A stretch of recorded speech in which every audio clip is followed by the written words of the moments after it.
One of the most spectacular exhibitions on the planet, King Tut's treasures will be put on display in Balboa Park. There are more than 1,000 objects, many not seen outside of Egypt because they're just too precious. CBS News 8's Steve Price is live at the Museum of Natural History with a sneak peek. Steve.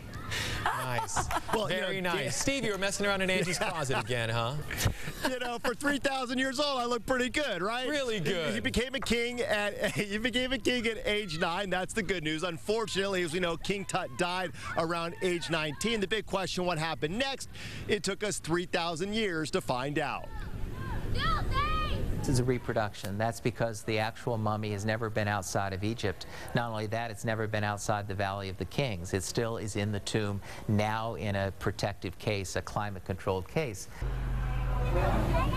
Well, a new King Tut exhibit is coming to San Diego, and it follows the discovery of his tomb in the 1920s by British archaeologist Howard Carter. So you see the many layers that Carter had to dig his way through to get to the tomb's greatest treasure, which is, of course, a stone sarcophagus that contained 3 coffins, and inside that last one, which was made of gold, were the remains of the boy king.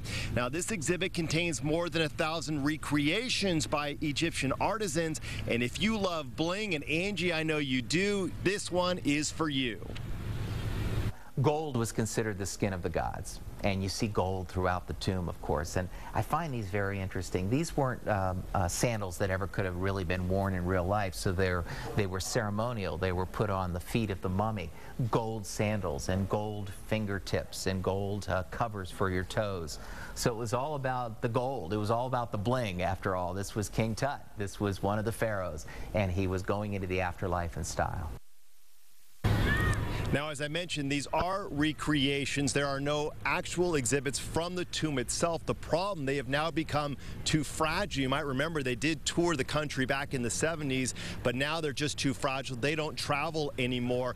That said, these recreations are so real, and you're getting to see so many different pieces that it still is a very, very impressive exhibit. It will open here this weekend, October 11th, runs through the 26th at the Natural History Museum. And of course, there is just plenty to see when you come on out here. It is a separate admission on top of just the regular museum admission, but Angie and Dan, I tell you what, a lot of really cool stuff and a neat way to see the exhibit through the eyes of the archaeologist. I love it, and just in case you don't have an outfit for Halloween, you just got it there, right there. I love it, Steve. It's a good look, Steve. Oh, I always have an outfit for Halloween. Don't worry about me.